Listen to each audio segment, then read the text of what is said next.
कैसे हैं मेरे दोस्तों। एक बार फिर से आप सभी का हम स्वागत कर रहे हैं आपके अपने YouTube चैनल ज्ञान विद सचिन में। तो दोस्तों आज के इस कंप्लीट वीडियो में हम बात करेंगे BT UP 6 semester mechanical engineering का एक इम्पॉर्टेंट सब्जेक्ट है CNC मशीन। पूरा नाम है सब्जेक्ट का CNC मशीन एंड ऑटोमेशन। ठीक है, CNC मशीन एंड ऑटोमेशन। मैं नाम नहीं लिखूंगा, आप लोग बहुत परिचित हैं CNC मशीन नाम से। यूनिट नंबर 3 का हम वन शॉट लेकर के आ गए हैं। BT UP 6 semester mechanical engineering का सब्जेक्ट है। यूनिट नंबर 3 का नाम है पार्ट प्रोग्रामिंग। ठीक है, वन शॉट वीडियो के अंदर हम पार्ट प्रोग्रामिंग चैप्टर से जितना एग्जाम में आना है उतना ही बता देंगे आप लोगों को। और मैं आप सभी को बता दूं कि इसके 2 क्वेश्चन फिक्स हैं। यूनिट नंबर 1 के 2 क्वेश्चन फिक्स हैं, वही जो एग्जाम में आएंगे वो मुझे पता है। यूनिट नंबर 2 एक क्वेश्चन फिक्स है जो एग्जाम में आएगा वो भी पता है। यूनिट नंबर 3 से 2 क्वेश्चन आएगा वो भी पता है। ठीक है, exam oriented important point short एकदम बहुत कम में पढ़ाता हूँ, ज़्यादा इधर उधर का चक्कर नहीं है। ठीक है, और हाई स्कोरिंग टॉपिक्स को डिस्कस करेंगे। एप्लीकेशन को डाउनलोड कीजिए क्योंकि भैया PYQ नोट्स लेक्चर और इम्पॉर्टेंट क्वेश्चन जो कि भैया सब परेशान है मैकेनिकल वाले, है ना। एक YT पे सब्सक्रिप्शन 29 रुपीज़ का मिलता है, उसको ले लीजिए। और हमारे ऐप पे है 99 का, जिसमें सब कुछ मिलेगा, जिसमें आपको top 10 top 15 chapter wise PYQ lecture सब मिल जाएगा। तो भैया उसको आप देख सकते हो। चलिए शुरू करते हैं आज की यह वीडियो। तो कैसे हैं मेरे दोस्तों, एक बार फिर से आप सभी का हम स्वागत कर रहे हैं आपके अपने एप्लीकेशन ज्ञान with Sachin and YouTube channel ज्ञान विद सचिन में। तो दोस्तों यूनिट नंबर 3 की हम शुरुआत कर चुके हैं, जिसका नाम है हमारा पार्ट प्रोग्रामिंग। मैं आप सभी को बेसिकली बताऊं, इस चैप्टर से 2 चीज़ सबसे ज़्यादा पूछा जाता है। पहला पूछा जाता है कि भैया पार्ट प्रोग्रामिंग है ही क्या। सबसे जो ज़्यादा क्वेश्चन पूछा गया है यही पूछा गया है कि पार्ट प्रोग्रामिंग है क्या। और दूसरा जो सबसे ज़्यादा पूछा जाता है वो आप सभी से पूछा जाता है मेरे दोस्तों, आपके टूल ऑफसेट के बारे में पूछा जाता है, cutter radius compensation, wear compensation, इन सब के बारे में पूछा जाता है। लेकिन जो सबसे ज़्यादा एक्सपेक्टेड है वो है पार्ट प्रोग्रामिंग। तो आप इस चैप्टर को पढ़ रहे हो तो पहले ये चीज़ जरूर पढ़ लेना कि भैया पार्ट प्रोग्रामिंग है क्या। ठीक है, तो आइए हम समझाएंगे आप सभी को कि पार्ट प्रोग्रामिंग है क्या। तो ध्यान से सुनते चलिएगा, और थ्योरी सब्जेक्ट है, आप सभी को लिखना है। तो डेफिनेटली बस एक ही काम करना है कि थोड़ा सा आपको दिमाग में चीज़ों को रख लेना है।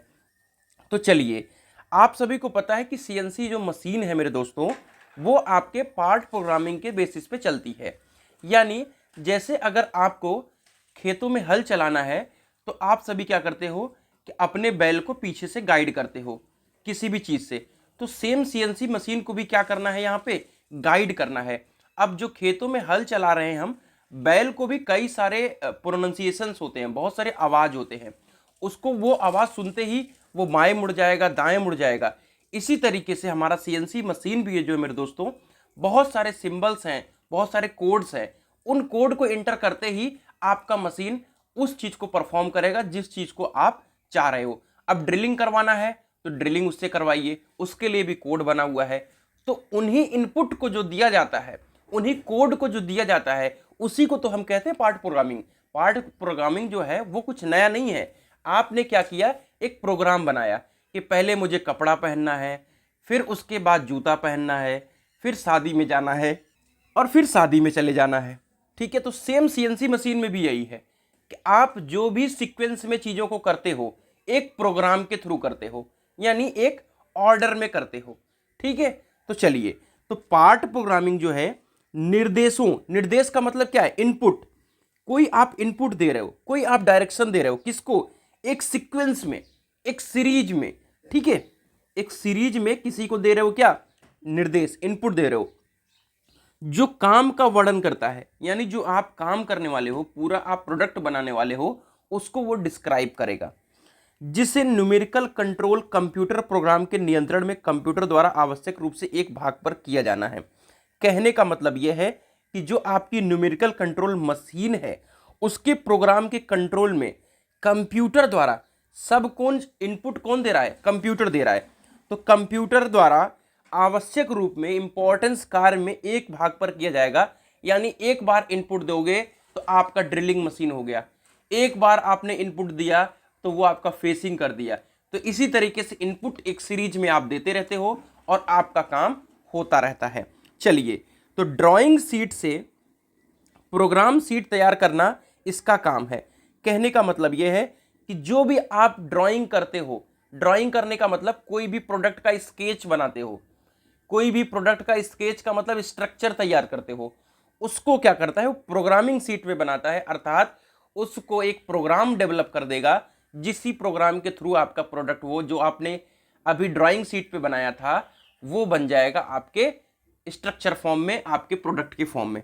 ठीक है, जहां सभी मशीनिंग डेटा एकत्रित किए जाते हैं। तो मशीनिंग डेटा एकत्रित होगा, आपके सारे प्रोग्राम के बारे में पता होगा कि हमारी मशीन ये चीज परफॉर्म कर सकती है, तो वो डेटा आपके पास अवेलेबल होगा, तो वो आपके पास एकत्रित हो जाता है। जहां डेटा को एक भाषा में अनुवादित किया जाता है, अनुवादित करने का मतलब होता है डीकोड करना। क्या करना मेरे दोस्तों? डीकोड करना, यानी जो चीज आपको पता है वो किसी को देने को हम कहते हैं डिकोडिंग करना। ठीक है, जिसे मशीन टूल के कंट्रोल सिस्टम द्वारा समझा जाता है। आपको मैंने बताया था कि सीएनसी मशीन के अंदर जो उसका मेन फंक्शन है, जैसे कंप्यूटर का मेन फंक्शन सीपीयू होता है, वैसे सीएनसी मशीन का मेन फंक्शन है एमसीयू, जिसे हम कहते हैं मशीन कंट्रोल यूनिट। तो मशीन कंट्रोल यूनिट क्या करता है? उसको समझता है। ठीक है, तो ये हो गया हमारे पार्ट प्रोग्रामिंग का ओवरव्यू। मशीनिंग डेटा जो है निम्न प्रकार से होता है।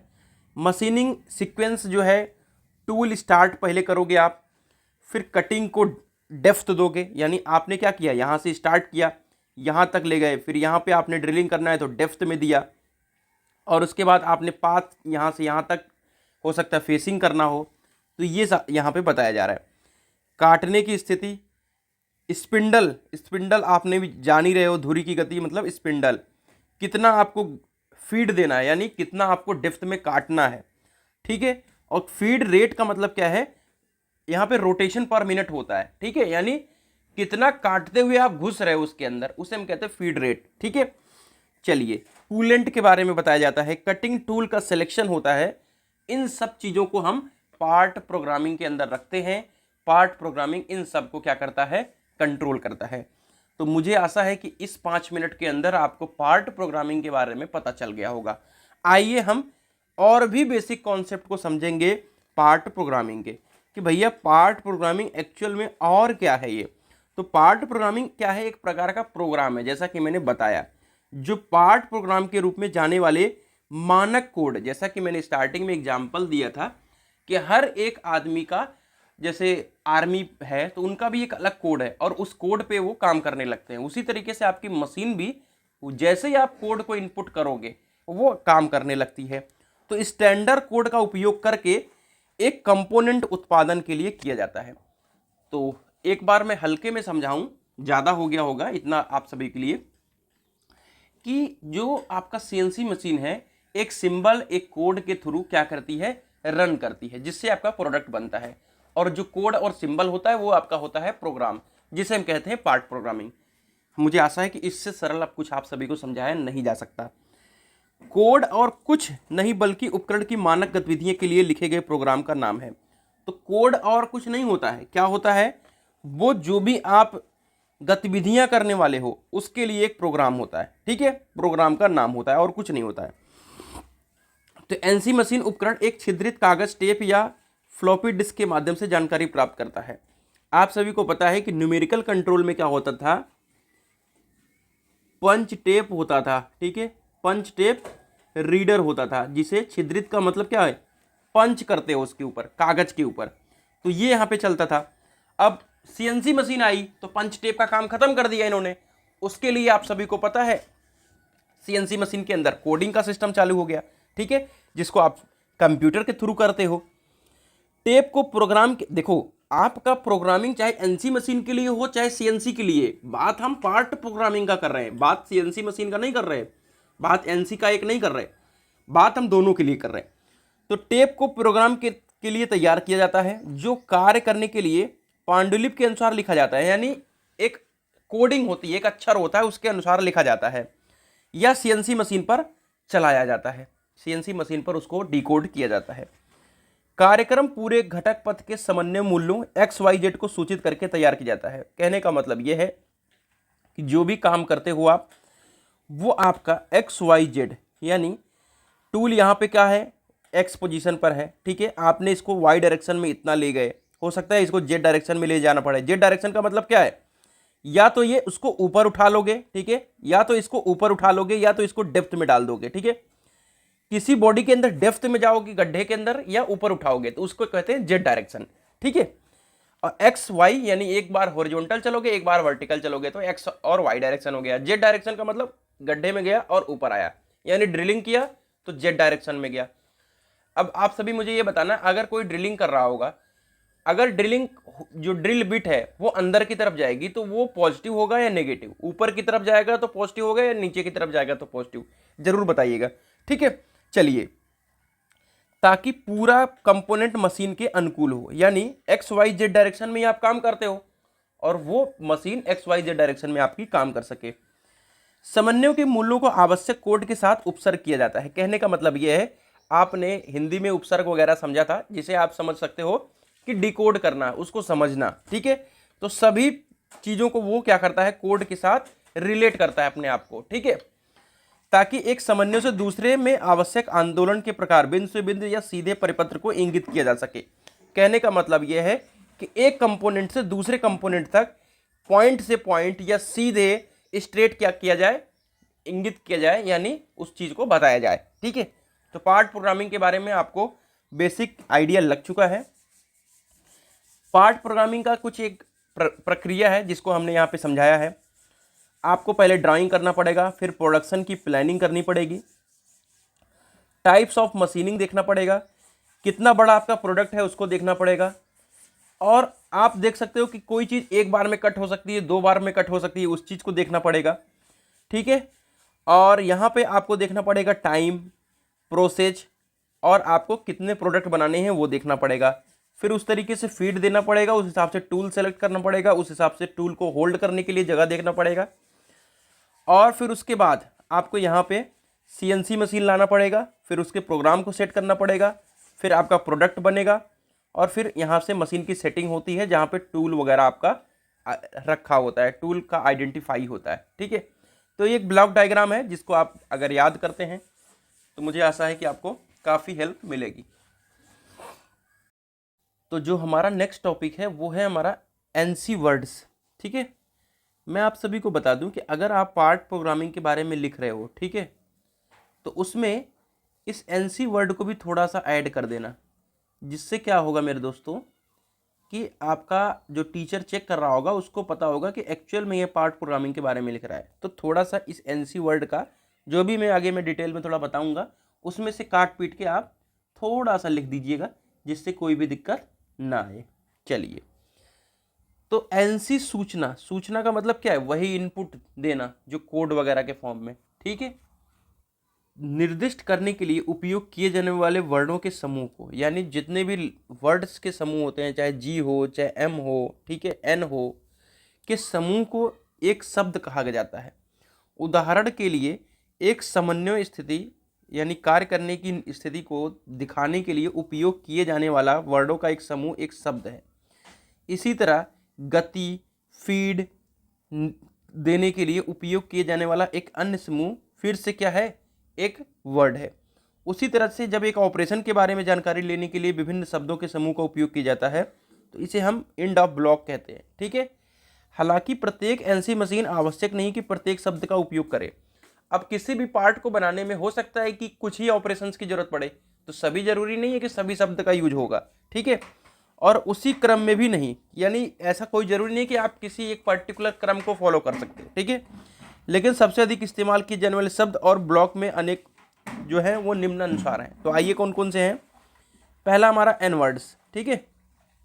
तो एन वर्ड जो है वो ब्लॉक की पहचान करता है। किसकी पहचान करता है मेरे दोस्त, ब्लॉक की पहचान करने के लिए अनुक्रम एक सीक्वेंस को दिखाता है, ठीक है। और आमतौर पर उपसर्ग के रूप में एन के साथ 3 अंक होते हैं, ठीक है।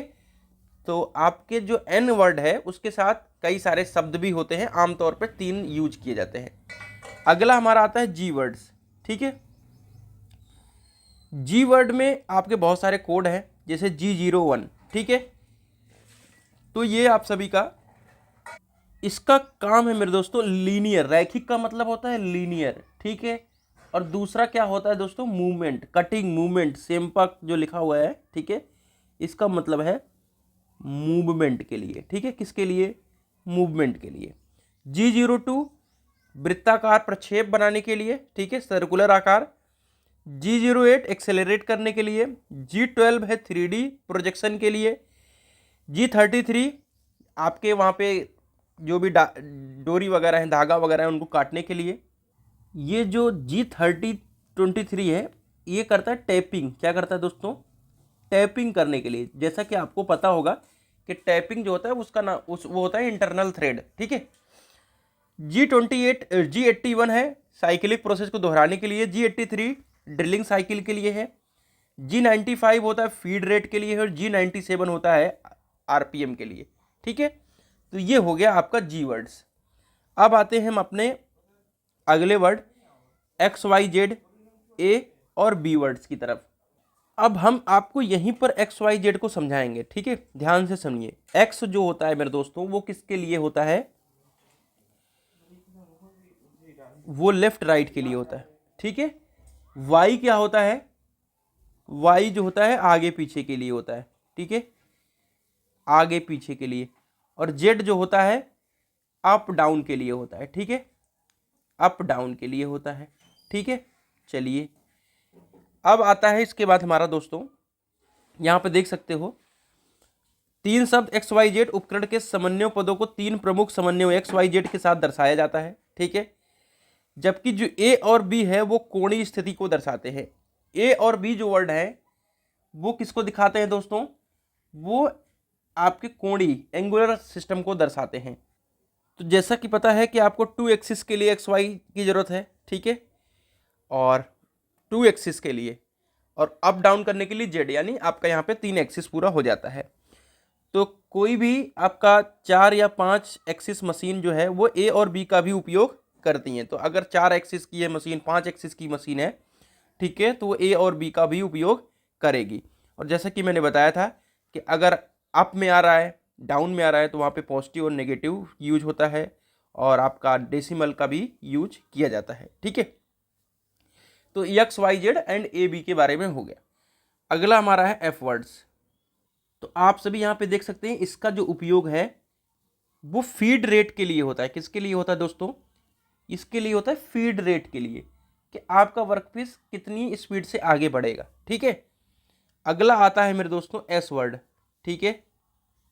तो इसका उपयोग जो होता है स्पिंडल और रोटेशनरी जो मोशन है उसके ऑपरेशन में उपयोग की जाने वाली कटिंग को देखने के लिए, कटिंग को कंट्रोल करने के लिए करते हैं एस वर्ड। अब आता है टी वर्ड्स। तो जो टी वर्ड है वो नंबर ऑफ टूल को दर्शाता है। क्या दर्शाता है मेरे दोस्तों, नंबर ऑफ टूल को दर्शाता है। एम वर्ड आ जाता है दोस्तों, इसका काम बहुत सारे सहायक कार्यों के लिए किया जाता है, ठीक है। ए मिसलिनियस वर्ड इसको बोला जाता है, ठीक है। M00 यानी आपका प्रोग्राम को क्लोज कर दो, ठीक है। M03 स्पिंडल चलने लगती है क्लॉकवाइज में, ठीक है। M04 spindle start anti clockwise, ठीक है। चलिए M05 spindle close. M06 tool change, ठीक है, tool change. M07 coolant on. M09 coolant of. M45 gear change. M60 workpiece change. M68 clamp workpiece, workpiece को क्लैंप कर लो। M69 आपका ये actual में M69 जो है वो क्लैंप रिलीज होता है। क्या होता है मैं लिख देता हूँ यहाँ पे, याद कर लीजिएगा। क्लैंप, क्लैंप क्या करता है, रिलीज कर देता है। और आपका M68 जो होता है, 78 जो होता है वो क्लैंप को स्लाइड कराता है, ठीक है। अगला है एंड ऑफ ब्लॉक, ठीक है। अर्थात एंड ऑफ ब्लॉक का मतलब यह है कि ब्लॉक में जो भी इनपुट आपने दिए उसका अंत प्रदर्शित करता है, यानी आपका प्रोग्राम की एक लाइन समाप्त हो गई। Programme one line and. अब आगे बढ़ते हैं हम लोग। यहाँ पे लिखा हुआ है पार्ट प्रोग्रामिंग का फॉर्मेट, ठीक है। इसको हमको एक्चुअल में नहीं पढ़ना है, ठीक है। चलिए ये आप सभी के उसमें लिखा हुआ है, आप खुद से भी पढ़ सकते हो। ठीक है, अब आती है दोस्तों simple programming for rotational components. तो इसकी प्रोग्रामिंग को समझने से पहले मेरे दोस्तों आपको ये जानना होगा कि ये रोटेशनल कंपोनेंट होते क्या हैं। ठीक है, आपको पता है किसी मशीन के अंदर रोटेशन वाला कंपोनेंट क्या हो सकता है? शाफ्ट हो सकता है, शाफ्ट में लगी पिन हो सकता है, आपने बुश के बारे में पढ़ा होगा, बुश, ठीक है, वो हो सकता है। तो ये क्या है? ये एक आपका रोटेशनल कंपोनेंट है। तो यहाँ पर वही लिखा जा रहा है कि उद्योग में दो प्रकार के कंपोनेंट निर्मित होते हैं। एक वह है जो हमें पारंपरिक मशीन या सीएनसी मशीन जैसी मशीन पर उत्पादन कर सकते हैं, यानी जो हम कन्वेंशनल लेथ मशीन या सीएनसी मशीन पे हम बना सकते हैं। ये उत्पाद ड्राइंग के अनुसार दिए गए एम्पलीट्यूड यानी आयाम के जो होते हैं उनकी लंबाई चौड़ाई के अनुसार निर्मित होते हैं। ये पारंपरिक प्रक्रियाओं जैसे मिलिंग करना, मोड़ना, थ्रेडिंग करना, ड्रिलिंग आदि तैयार किए जाते हैं। ठीक है, इस प्रकार के उत्पाद मुख्य रूप से ऑटोमोबाइल पार्ट्स जैसे क्रैंक शाफ्ट वगैरह होते हैं। इस प्रकार के कंपोनेंट्स को तर्कसंगत कंपोनेंट के रूप में जाना जाता है। ठीक है, कि ऊपर मैंने बताया कि शाफ्ट, पिन, ये क्या है? आपके जो कन्वेंशनल मशीन के ऊपर बनाए जा सकते हैं। अन्य प्रकार के कंपोनेंट डिजाइन में कॉम्प्लेक्स होते हैं। बहुत सारे ऐसे कंपोनेंट हैं जो डायरेक्टली आप लेथ मशीन पर नहीं बना सकते। इस प्रकार के कंपोनेंट का उत्पादन मानव द्वारा नहीं किया जा सकता। इसके लिए विभिन्न प्रकार के सॉफ्टवेयर का उपयोग किया जाता है, जैसे आपको पता है कैड कैम, कैटिया। ठीक है, इस प्रकार के कंपोनेंट का उपयोग हवाई जहाज, समुद्री क्षेत्रों आदि में किया जाता है। तर्कसंगत कंपोनेंट के कुछ उदाहरण नीचे दिए गए हैं। खराद का मतलब लेथ ऑपरेशन के लिए आंतरिक प्रोग्राम, सीएनसी लेथ ऑपरेशन, जैसे कि मोड़ना, टेपर करना, थ्रेडिंग करना। धागा का मतलब क्या है? थ्रेडिंग। ठीक है, थ्रेडिंग करना। ठीक है, शेपर एंड प्लेनर में यूज करना। एक्स एक्सिस और जेड एक्सिस के रूप में हमारा निर्मित किया जाता है। उपकरण के अतीत की अनुप्रस्थ गति की दिशा, धुरी, क्रमशः एन कोड और एम कोड का उपयोग करके कार्यक्रम को तैयार किया जाता है। मतलब जो भी हमारी डायरेक्शन है, स्पीड वगैरह है, वो हम किससे तैयार करते हैं? एन कोड से तैयार करते हैं और एम कोड से तैयार करते हैं। तो जो दो मेजर कोड यूज होंगे वो एन कोड होंगे और एम कोड यूज होंगे। तो हम इसका एक एग्जाम्पल लिए हैं और उस एग्जाम्पल के हिसाब से आप समझ सकते हो। ये आपका कोई एक डायग्राम है जहाँ पे हमको क्या करना है? टेपर टर्निंग करना है। ठीक है, टेपर टर्निंग आप ऑलरेडी प्रोडक्शन टेक्नोलॉजी में जान चुके हैं। ठीक है, तो यहाँ का जो डाया दिया हुआ है वो 10 दिया हुआ है, इसकी जो विड्थ है 35 है। ठीक है, ये यहाँ पे 30 दिया हुआ है, ये 30 दिया हुआ है, और यहाँ का डाया है 30। ठीक है, क्लियर बात है? तो ये आपका प्रोग्राम है पूरा इसका। ठीक है, पहले आप N01 लिखोगे, G54, G91, G71, G94, M03, 5800। ये आपका प्रोग्राम का पैरामीटर होता है। ठीक है, मुख्य प्रोग्राम है। उसके बाद N10, G021। ठीक है, इसका क्या मतलब होता है कि आपने इसका मतलब ये होता है कि सभी मैट्रिक्स आपका MM फॉर्म में है, यानी एक यूनिट का फॉर्म दिखाता है। ठीक है, उसके बाद आपने क्या किया? N15, G0, X10 लगा दिया, जिसमें आप फेसिंग किया जॉब की। फिर आपने इस टूल को निकाल लिया। फिर आपने जेड एक्सिस पर उपकरण आपके सेंटर पर क्या किया? आपने उपकरण को लगाया। फिर X5, Z30, G01 यूज किया टर्निंग ऑपरेशन के लिए। ठीक है, और यहाँ पर यूज किया टेपरिंग ऑपरेशन, और M02 यहाँ पे प्रोग्राम की एंड करने के लिए है। ये उपकरण की अंतिम स्थिति के लिए है N30, Z66। अब ये आपको याद करना पड़ेगा। अब हमें भी ये चीज़ ऐसा नहीं है कि हमें याद है, हमें तो एग्जाम में लिखना नहीं है। सो हमको यही आप सभी को बताना है कि G0 आपका Z60 यहाँ पे क्या दिखा रहा है आपका? यहाँ आपका दिखा रहा है उपकरण की अंतिम स्थिति। तो ये आपका टेपरिंग ऑपरेशन हो गया, ये उपकरण की अंतिम स्थिति, ये एंड प्रोग्राम। ठीक है, और टर्निंग ऑपरेशन के लिए Z36 यूज किया, Z26 यूज की, 36 यूज किया। ठीक है, उपकरण की निकासी करने के लिए। ठीक है, चलिए अब आता है हमारा अगला कैंड साइकिल।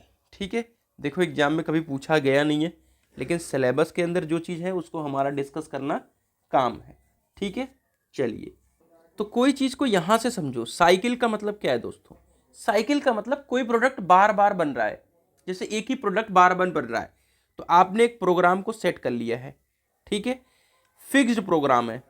प्रोग्राम कैसा है? प्री सेट प्रोग्राम है, और उसी को आप क्या कर रहे हो? बार बार यूज करते हो, ठीक है। चलिए, तो कैंड साइकिल को इनपुट को एक सेट के रूप में परिभाषित किया जा सकता है। इनबिल्ट सिस्टम मेमोरी में इसको स्टोर किया जा सकता है ताकि आप इसको एक निश्चित समय पर संचालित कर सको। यानी जो आपका कैंड साइकिल है, ये आपके इनपुट के रूप में आपने इसको मेमोरी के रूप में मेमोरी में सेव कर लिया, और जब आपको इसकी ज़रूरत पड़ेगी तब आप इसको यूज करोगे। एक निश्चित साइकिल को ये डिस्क्राइब करता है, ठीक है। DIN 660 के अनुसार ड्रिलिंग, बोरिंग, टाइपिंग आदि के लिए, मशीनिंग के लिए G81, G89, आपका G51, L91, ठीक है, L89, L51 के रूप में इसको स्टोर किया जाता है कैंड साइकिल प्रोग्राम को। कैंड साइकिल चक्रों का उपयोग, ठीक है, ये डिब्बा बंद जो है वो कैंड साइकिल को बता रहा है। रिपीटिशन यानी बार बार किसी चीज़ को बनाना, आमतौर पर इसके लिए इस्तेमाल किया जाता है।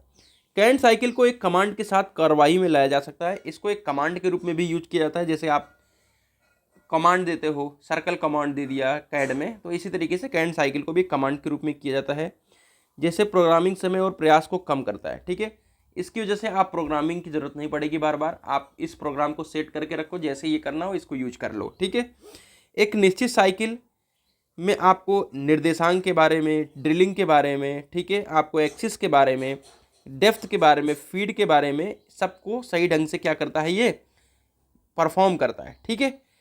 और इसके लिए आवश्यक वेरिएबल्स के मान को भी परिभाषित करता है, जैसे R00 से R11 तक स्टैंडर्ड का उपयोग सब रूटीन द्वारा किया जाता है। यानी R00 से R11 तक सभी स्टैंडर्ड डिसाइड है और उसको आप एक रूटीन में यूज करते हो। चलिए, G80 से G89 तक एक निश्चित साइकिल शुरू होती है, जहाँ पर G89 एक निश्चित साइकिल है। G80 के साथ क्लोज किया जाता है प्रोग्राम को, ठीक है। और आपका L51, L90 के साथ आपके साइकिल को रिपीट किया जाता है, साइकिल को यहाँ पे रिपीट किया जाता है। हालांकि L51, L89 मॉडल नहीं है। L81, L89 को केवल एक बार उस ब्लॉक में किया जाता है जिसमें प्रोग्राम किया जाता है, तो एक ही बार उस ब्लॉक के अंदर प्रोग्राम में डाल दिया जाता है। एक निश्चित साइकिल के अंत में उपकरण प्रारंभिक बिंदु पर फिर से तैनात होता है, तो एक साइकिल कंप्लीट होगी तो फिर से आपका टूल जो है अपने एक पोजीशन पर आ चुका होगा, ठीक है। तो R से लेकर के R111 तक का जो प्रोग्राम है यहाँ पे बताया गया है, ठीक है। R00 प्रारंभ बिंदु पर होगा, पहली बार फीड दिया जाएगा, आपके जो भी टूल्स का यूज कर रहे हो उसको आप वापस ले सकते हो, ठीक है। फाइनल डेप्थ के लिए होता है। R04 आपके चिप्स का जो है, चिप्स वगैरह को नीचे डालने के लिए होता है, ब्रेक चिप्स को तोड़ने के लिए होता है। और आप फीड में जो डेप्थ दे रहे हो उसमें आप एक बार फिर से फिनिश करने के लिए अंतिम बार ले जाते हो। फिर R06 को स्पिंडल को रिवर्स करोगे, यानी ऊपर की तरफ आ जाएगा, आपका जो टूल वगैरह जा रहा है वो रोटेट करके नीचे जा रहा था, अब इस रिवर्स कर दिए तो ऊपर की तरफ आ गया। R07 है मूल स्पिंडल रोटेशन। R10 है आपका यहाँ पे बोरिंग एक्सिस के, मतलब एक्सिस के अकॉर्डिंग बोरिंग करना, ठीक है। तो ये आपको याद करना पड़ेगा। Part programming using canned cycle, देखो यहाँ पे पार्ट प्रोग्रामिंग के बारे में डिस्कस किया गया है। तो आपको इससे क्या क्या फ़ायदे हो सकते हैं? प्रोग्राम की लंबाई बहुत कम होगी, आपको डेवलप करने में कम टाइम लगेगा, डिफेक्ट का पता जल्दी हो जाएगा, और एक बार बार किसी चीज़ को यूज करने के लिए आपको कैंड साइकिल का उपयोग किया जाता है, ठीक है। तो आप सभी के सामने एग्जाम्पल दिया गया है, ठीक है। और ये एग्जाम्पल में आप सभी चीज़ों को देख सकते हो कि यहाँ पे क्या ड्रिल करना है, ये इसकी विड्थ है, ठीक है। तो ये आपका एक ड्रिलिंग साइकिल है जो कि हम कैंड साइकिल के अंदर क्या कर रहे हैं, बना रहे हैं, ठीक है। चलिए, तो आप सभी के सामने पूरा डेटा को लिखा गया है और इसकी प्रोग्रामिंग को लिखा गया है। R00 चिप हटाने के लिए है, यहाँ पे आपके सिंबल्स को रिप्रेजेंट करने के लिए है, फूड ड्रिल की अंतिम गहराई तक जाने के लिए है, चिप ब्रेकिंग, आपको टूल को वापस लाना है, ठीक है, ड्रिलिंग करना है। तो ये आपका प्रोग्राम है इसके लिए, किसके लिए? आप इसकी लंबाई, इसका जो विड्थ है वो देख सकते हो, और यहाँ पे इसकी लंबाई और इसकी चौड़ाई देख सकते हो, कितना आपका 8 mm का ड्रिल करना है, यहाँ पे आप देख सकते हो। ठीक है, drill number 1, drill number 2, drill number 3, drill number 4, तो 4 यहाँ पे ड्रिल करने हैं। इसके लिए आपको करंट साइकिल का एग्जाम्पल देना है। ठीक है, चलिए, तो यहाँ पे पहले आप N5, G17, G71, G19, G94, G55 आपने यूज कर लिया। ठीक है, ये आपके प्रोग्राम को शुरू करने के लिए है, और यहाँ पे प्रोग्राम के शुरू करने से पहले आपने परसेंटेज 400 लिया। उसके बाद आपने अपने पूरे प्रोग्राम को यहाँ पे डेवलप कर दिया, और यहाँ पे आप देख सकते हो। ठीक है, N25, N35, X97 जितना हमको जाना था इस एक्स एक्सिस पे 97 जाना था, वाई एक्सिस पे 97 जाना था, एक्स एक्सिस पे 27। तो जिस तरीके से हमको एक्स एक्सिस पे जितना जाना था, यहाँ पे कितना जाना था 97। ठीक है, यहाँ पे कितना जाना था 97, उसके बाद कितना जाना है ये भी देख सकते हो। तो वो आपको प्रोग्राम के अंदर यहाँ पे मेंशन है। कितने कितने का होल करना है वो भी मेंशन है। ठीक है, और आपके लास्ट में यहाँ पे M02 यानी सब कुछ वापस करना है। ठीक है, क्लियर बात है भाई। चलिए, तो ये आप प्रोग्राम को यहाँ पे याद कर सकते हो। अब देखते हैं सब रूटीन क्या सिलेबस में है कि नहीं। तो सब रूटीन को समझ लो आप क्या है। ठीक है, कोई भी चीज़ यहाँ से यहाँ तक है। ठीक है, तो यहाँ तक एक बार ड्रिलिंग करने की ज़रूरत हो सकती है, दोबारा ड्रिलिंग की ज़रूरत पड़ सकती है, तिबारा ड्रिलिंग की ज़रूरत पड़ सकती है। तो ये 3 बार जो हमने काम किया इसे हम कहते हैं सब रूटीन। क्या कहते हैं मेरे दोस्तों? सब रूटीन। यानी काम के अंदर जब हम काम करते हैं तो उसको हम कहते हैं सब रूटीन। क्या कहते हैं मेरे दोस्तों? सब रूटीन। यानी मेन प्रोग्राम के अंदर बार बार जो काम होता है उसको हम कहते हैं सब रूटीन। यानी हमको वहाँ पे बार बार प्रोग्रामिंग की ज़रूरत नहीं पड़ती है, उसी चीज़ को हम दोबारा यूज कर लेते हैं। तो सब रूटीन को हम उप प्रोग्राम के रूप में जानते हैं। ठीक है, यह क्या है? एक आपका बचत करता है प्रोग्राम को बनाने के लिए। सब रूटीन कुछ प्रोग्राम की प्रोग्रामिंग की क्षमता प्रदान करते हैं जो बार बार रिपीटेशन है। यानी मैंने बताया कि ये आपके मेन प्रोग्राम के अंदर रन करेंगे और ये आपको मेन प्रोग्राम को रन करने के लिए इजी मेथड प्रोवाइड करते हैं। प्रोग्राम नंबर के साथ सब रूटीन को MCU में स्टोर किया जाता है। जब किसी विशेष सुविधा की आवश्यकता होती है तो उसे हम क्या करते हैं? परफॉर्म करने के लिए कहते हैं। सब रूटीन का उपयोग, ठीक है, निम्नलिखित जानकारी की आवश्यकता होनी चाहिए। M99 का उपयोग मुख्य कार्यक्रम में एक सब रूटीन को दिया जाता है। M99 यानी रिटर्निंग टू मेन प्रोग्राम का उपयोग सब रूटीन, यानी हमको हमेशा बार बार रिटर्न आना है, M99 से मेन कार्यक्रम में जाना है। ठीक है, तो ये हमारा क्या है? एक रूटीन है। ठीक है, यानी हर एक प्रोग्राम के अंदर होना है, तो इसके लिए हमको सब रूटीन का यूज करना पड़ता है। आपको कम लंबाई की ज़रूरत पड़ती है। ठीक है, टाइम बचता है। ठीक है, कार्यक्रम को ख़त्म करने में आसानी होती है, प्रोग्रामिंग में प्रयास में कम होता है और त्वरित और संशोधित करने में आसानी होती है। ठीक है, तो इनकी ज़रूरत हमको इसमें नहीं है, एग्जाम्पल की ज़रूरत, क्योंकि ये हमारे सिलेबस के अंदर ऐसा कुछ नहीं है कि हमको इसका प्रोग्राम लिखना है। ठीक है, चलिए, अब आता है डू लूप्स। ठीक है भैया, डू लूप्स क्या है? तो जैसा कि मैंने बताया कि मेन प्रोग्राम के अंदर का जो प्रोग्राम का बार बार यूज करना होता है वो होता है आपका किसके अंदर मेरे दोस्तों? सब रूटीन के अंदर। डू लूप्स का क्या है? प्रोग्राम को ही बार बार रिपीट करना। प्रोग्राम को ही रिपीट करना हमारा क्या कहलाता है? Do loops. ठीक है, प्रोग्राम को ही बार बार अगर आप रिपीट करते हो तो उसको हम कहते हैं do loops. Do loops programmer को प्रोग्राम के पहले वाले हिस्से में वापस कूदने और इंटरवेशन प्रोग्राम को अंजाम देने की सुविधा देता है। यानी आपने एक प्रोग्राम को सेट किया और फिर पहले वाले प्रोग्राम के अंदर आ गया। ठीक है, तो ये हमारा डू लूप्स करता है, और सब रूटीन की तरह अलग से नहीं। यानी आप सब रूटीन का मतलब क्या है? प्रोग्राम के अंदर का प्रोग्राम है, लेकिन ये प्रोग्राम को ही बार बार क्या करता है? ऑपरेशन को बार बार करता है। लूप परफॉर्मेंस करने के लिए निम्न चरणों की आवश्यकता होती है। लूप की शुरुआत करो, ठीक है, और रिपीटेशन की संख्या डाल दो कि कितनी बार इसको रिपीट करना है, और लूप का अंत, यानी आपने लूप की शुरुआत की, जितना आपको बार बार घुमाना है उसको, यानी जितना प्रोडक्ट नया बनाना है उसको देख लो और फिर आप एंड कर दो।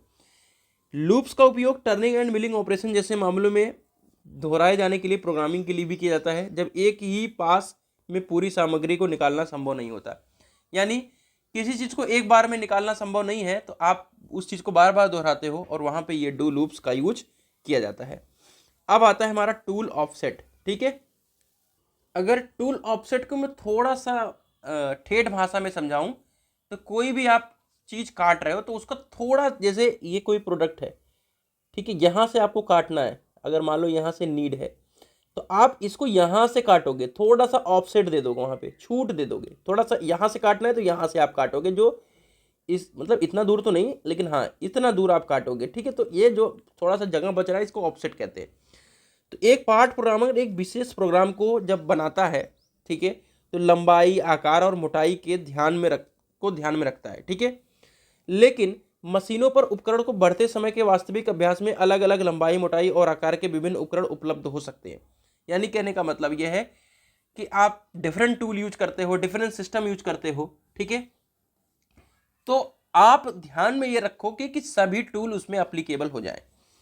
तो उपकरण के आयाम और आंदोलन के लिए, एम्पलीट्यूड के लिए सुधार को कंपोनेंट के सटीक मशीनिंग को शामिल करने के लिए शामिल किया जाता है, जिसे टूल ऑफसेट के रूप में जाना जाता है।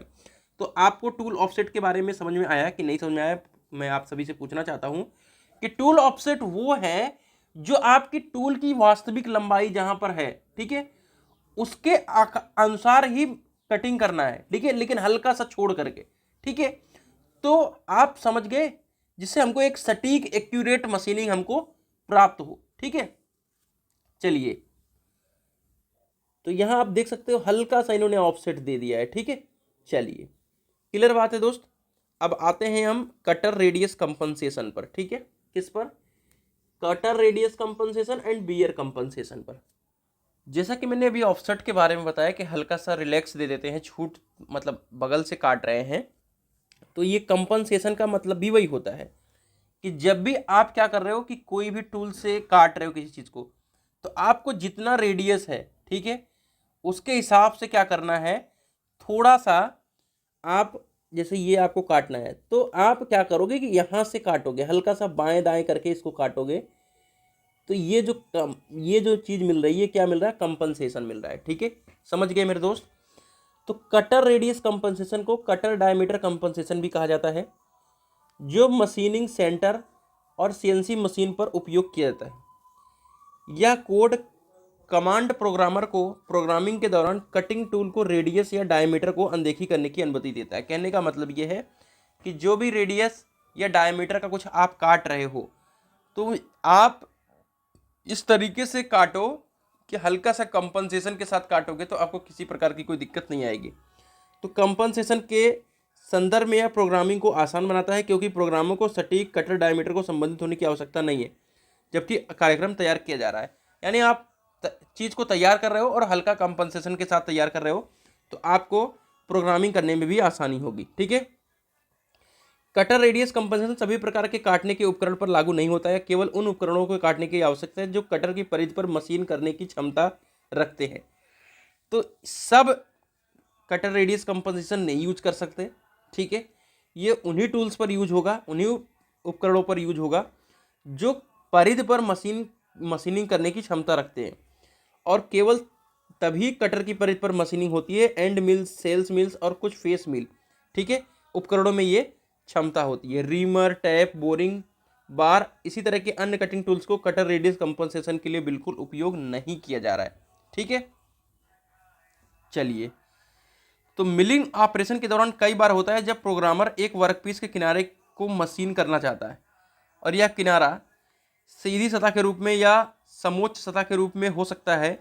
एक वुड वर्किंग रूटर की तरह एक मिलिंग कटर वर्कपीस के किनारे संचालित होता है। तो कहने का मतलब यह है कि प्रोग्रामर जब किसी भी वर्कपीस के किनारे पे मशीनिंग करता है, ठीक है, तो वो ये चीज़ को ध्यान में रखता है कि हमें कितने किनारे से इस चीज़ को करना है। ठीक है, तो कटर रेडियस कंपनसेशन से संबंधित कमांड है जो कि हम लोगों को ध्यान नहीं रखना है कोड वगैरह के बारे में। ठीक है, अब आते हैं हम बियर कंपनसेशन की तरफ। ठीक है, चलिए, तो कोई सा भी टूल हो वो क्या होता है, वियर हो जाएगा, क्षरण होगा उसमें। तो कटर रेडियस कंपनसेशन की तरह टूल वियर क्षतिपूर्ति का उपयोग प्रोग्रामिंग में भी किया जाता है, क्योंकि अलग अलग लंबाई के उपकरण का उपयोग मशीनिंग में किया जाता है। प्रोग्राम में उपकरण की लंबाई पर विचार नहीं किया जाता है। प्रोग्रामिंग एक संदर्भ के रूप में एक लंबाई के साथ की जाती है। ठीक है, यानी आप जब प्रोग्रामिंग सेट कर रहे हो तो ऐसा नहीं है कि प्रोडक्ट कितना लंबा है, टूल कितना क्या है, ये सब के बारे में हम विचार नहीं करते, ठीक है। तो अन्य कटर लंबाई विथ रिस्पेक्ट टू निर्दिष्ट होते हैं। G43 कोड पॉजिटिव लंबाई ऑफसेट को परिभाषित करने के लिए उपयोग किया जाता है और G44 नेगेटिव लंबाई के ऑफसेट के लिए उपयोग किया जाता है। अर्थात जब ये जो आपका टूल है उसमें क्या आ जाएगा, टूल में वियर आ जाएगा, ठीक है। तो हम क्या करेंगे कि जितना हमारे टूल के अंदर वियर आया है उतना हम क्या करेंगे, कंपनसेट हो जाएंगे, उतना एडजस्ट करके हम क्या करेंगे, टूल को यूज करेंगे, ठीक है। तो ये हो गया हमारा वियर कंपनसेशन, यानी हम किसी चीज़ को कंपनसेट करें, हल्का हट करके काटेंगे। तो ये हमारा यूनिट नंबर क्या नाम है आपका, यूनिट नंबर 3 था। उसके बाद यूनिट नंबर 4 की तरफ चलेंगे या यूनिट नंबर 5 पढ़ाएंगे। मैं आप सभी को बता दूं कि इस यूनिट से सिर्फ आपको पार्ट प्रोग्रामिंग क्या है इसको ज़्यादातर पढ़ना है, ठीक है। ये मोस्ट इम्पॉर्टेंट क्वेश्चन है। तो यूनिट नंबर 4 के अंदर 3 के अंदर इतना ही था। अब यूनिट नंबर 4 को हम कवर करेंगे।